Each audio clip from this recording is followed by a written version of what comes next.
सभी को नमस्कार। हमारे चैनल में आपका स्वागत है।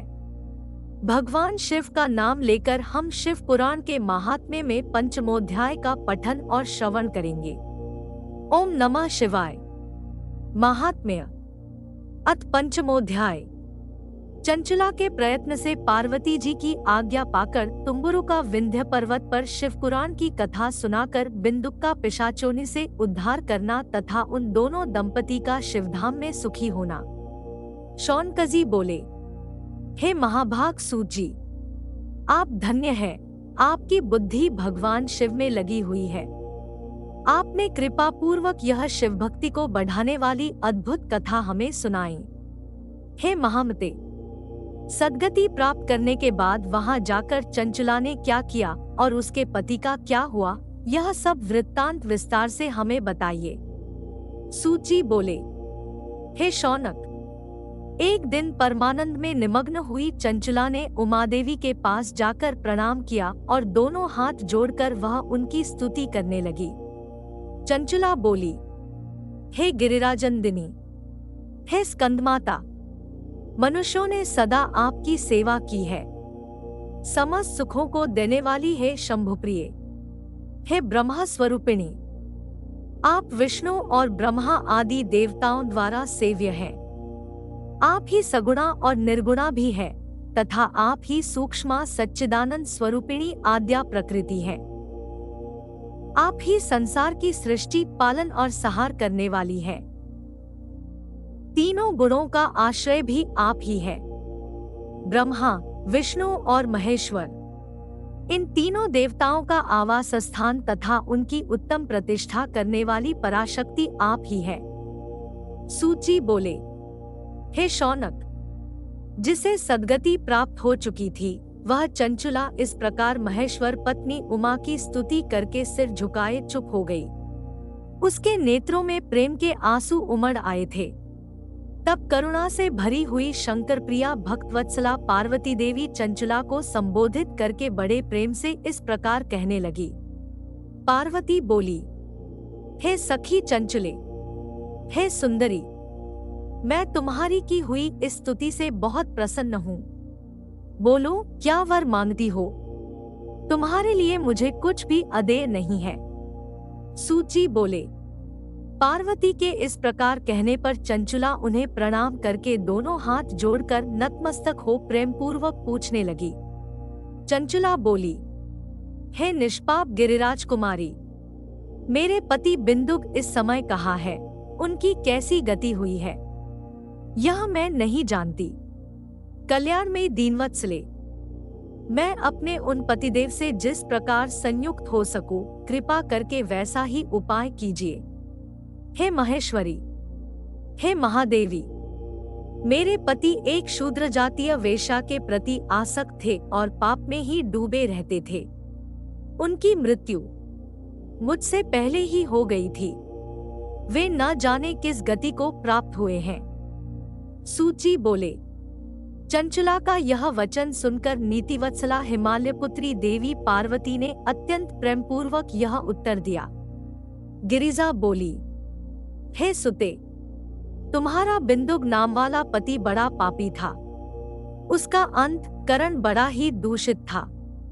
वेश्या का उपभोग करने वाला वह महामूढ़ मरने के बाद नरक में पड़ा।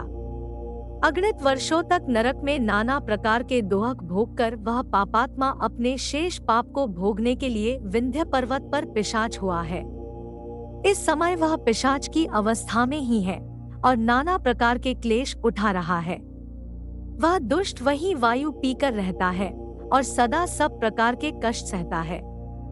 सूत जी बोले, हे शौनक, गौरी देवी की यह बात सुनकर उत्तम व्रत का पालन करने वाली वह चंचला उस समय पति के महान दोहक से दुखी हो गई। फिर मन को स्थिर करके उस ब्रह्मांड पत्नी ने व्यथित हृदय से महेश्वरी को प्रणाम करके पुनः पूछा।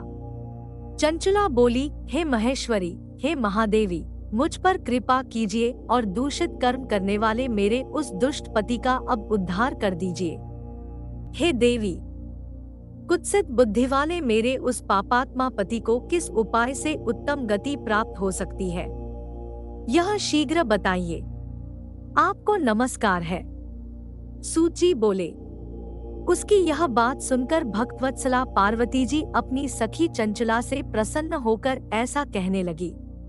पार्वती जी बोली, तुम्हार पति यदि शिवपुराण की पुण्य में उत्तम कथा सुने तो सारी दुर्गति को पार करके वह उत्तम गति का भागी हो सकता है।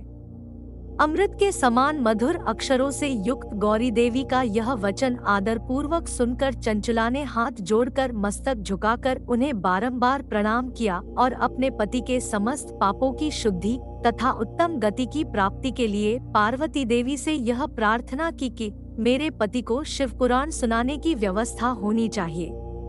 सूची बोले।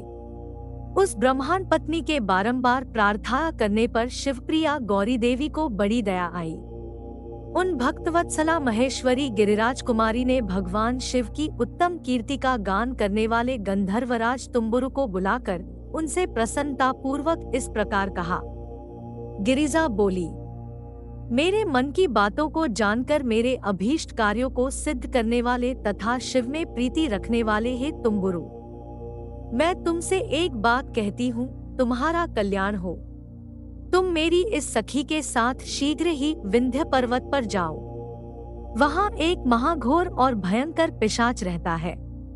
उसका वृत्तांत तुम आरंभ से ही सुनो। मैं तुमसे प्रसन्नता पूर्वक सब कुछ बताती हूँ। पूर्व जन्म में वह पिशाच बिंदुक नामक ब्राह्मण था। वह मेरी इस सखी चंचला का पति था, परंतु वह दुष्ट वेशागामी हो गया। स्नान संध्या आदि नित्यकर्म छोड़कर वह अपवित्र रहने लगा। क्रोध के कारण उसकी बुद्धि पर मूढ़ता छा गई थी। वह कर्तव्याकर्तव्य का विवेक नहीं कर पाता था।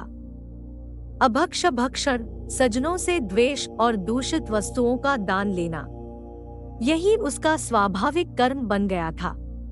वह अस्त्र शस्त्र लेकर हिंसा करता, बाएं हाथ से खाता, दीनों को सताता और क्रूरता पूर्वक पराये घरों में आग लगा देता था।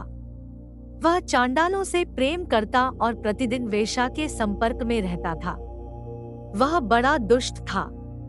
उस पापी ने अपनी पत्नी का परित्याग कर दिया था और वह दुष्टों के संग में निरत रहता था। उसने वेश्या के कुसंग से अपने सारे पुण्य नष्ट कर लिए और धन के लोभ से अपनी पत्नी को निर्भय करके व्यभिचारिणी बना डाला। वह मृत्यु पर्यंत दुराचार में ही फंसा रहा। फिर समय आने पर उसकी मृत्यु हो गई। वह पापियों के भोगस्थान घोर यमपुर में गया और वहां बहुत से नरकों को भोग कर वह दुष्टात्मा इस समय विंध्य पर्वत पर पिशाच बना हुआ है। वहीं पर वह दुष्ट पिशाच अपने पापों का फल भोग रहा है। तुम उसके आगे यत्नपूर्वक शिवपुराण की उस दिव्य कथा का प्रवचन करो जो परम पुण्य में तथा समस्त पापों का नाश करने वाली है। उत्तम शिवपुराण की कथा के श्रवण से उसका हृदय शीघ्र ही समस्त पापों से शुद्ध हो जाएगा और वह प्रत्योनि का परित्याग कर देगा।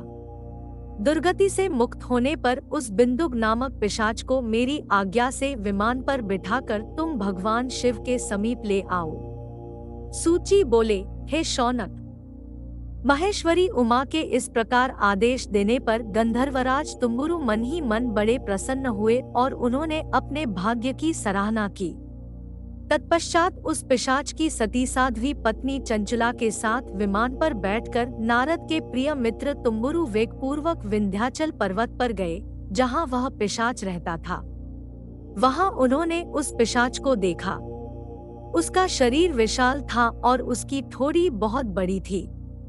वह कभी हंसता, कभी रोता और कभी उछलता था। उसकी आकृति बड़ी विकराल थी। भगवान शिव की उत्तम कीर्ति का गान करने वाले महाबली तुम्बुरु ने उस अत्यंत भयंकर पिशाच को बलपूर्वक पाशों द्वारा बांध लिया। तदंतर तुम्बुरु ने शिवपुराण की कथा बाँचने का निश्चय करके महोत्सवयुक्त स्थान और मंडप आदि की रचना की। इतने में ही संपूर्ण लोकों में बड़े बेग से यह प्रचार हो गया कि देवी पार्वती की आज्ञा से एक पिशाच का उद्धार करने के उद्देश्य से शिवपुराण की उत्तम कथा सुनाने के लिए तुम्बुरु विंध्य पर्वत पर गए हैं। तब तो उस कथा को सुनने के लोभ से बहुत से देवता और ऋषि भी शीघ्र ही वहां जा पहुँचे। आदर पूर्वक शिवपुराण सुनने के लिए आए हुए लोगों का उस पर्वत पर बड़ा अद्भुत और कल्याणकारी समाज जुट गया। तत्पश्चात तुम्बुस ने उस पिशाच को पाशों से बांधकर आसन पर बिठाया और हाथ में वीणा लेकर गौरीप्ति की कथा का गान आरंभ किया। महात्म्य सहित पहली अर्थात प्रथम संहिता से लेकर 7वीं संहिता तक शिवपुराण की कथा का उन्होंने स्पष्ट वर्णन किया। 7 संहिता वाले शिवपुराण का आदर पूर्वक श्रवण करके वे सभी श्रोता पूर्णतः कृतार्थ हो गए। उस परम पुण्यमय शिवपुराण को सुनकर उस पिशाच ने अपने से पापों को धोकर उस पैशाचिक शरीर को त्याग दिया। शीघ्र ही उसका रूप दिव्य हो गया, अंकांति गौरवर्ण की हो गई। शरीर पर श्वेत वस्त्र तथा सब प्रकार के पुरुषोचित आभूषण उसके अंगों को उद्भासित करने लगे। वह त्रिनेत्रधारी चंद्रशेखर रूप हो गया। इस प्रकार दिव्य देहधारी होकर श्रीमान बिंदुक अपनी भार्या चंचला के साथ स्वयं भी पार्वती पति भगवान शिव के दिव्य चरित्र का गुणगान करने लगा। उसकी स्त्री को इस प्रकार दिव्य रूप से सुशोभित देखकर वे सभी देवता और ऋषि बड़े विस्मित हुए। उनका चित्त परमानंद से परिपूर्ण हो गया। भगवान महेश्वर का वह अद्भुत चरित्र सुनकर वे सभी श्रोता परम कृतार्थ हो प्रेम पूर्वक श्री शिव का यशोगान करते हुए अपने अपने धाम को चले गए। दिव्य रूपधारी श्रीमान बिंदुक भी सुंदर विमान पर अपनी प्रियतमा के पास बैठकर सुखपूर्वक आकाश में स्थित हो परम शोभा पाने लगा। तदंतर महेश्वर के सुंदर एवं मनोहर गुणों का गान करता हुआ वह अपनी प्रियतमा तथा तुम्बुरु के साथ शीघ्र ही शिवधाम में जा पहुंचा। वहां भगवान महेश्वर तथा पार्वती देवी ने प्रसन्नता पूर्वक बिंदुक का बड़ा सत्कार किया और उसे अपना गढ़ बना लिया। उसकी पत्नी चंचुला पार्वती जी की सखी हो गई। उस घनीभूत ज्योति स्वरूप परमानंदमय सनातन धाम में अविचल निवास पाकर वे दोनों दंपति परम सुखी हो गए। यह उत्तम इतिहास मैंने आपको सुनाया, जो पापों का नाश करने वाला, उमामहेश्वर को आनंद देने वाला, अत्यंत पवित्र तथा उनमें भक्ति बढ़ाने वाला है। जो इसे भक्ति पूर्वक सुनता है अथवा एकाग्रचित्त होकर इसका पाठ करता है, वह अनेक सांसारिक सुखों को भोगकर अंत में मुक्ति प्राप्त करता है।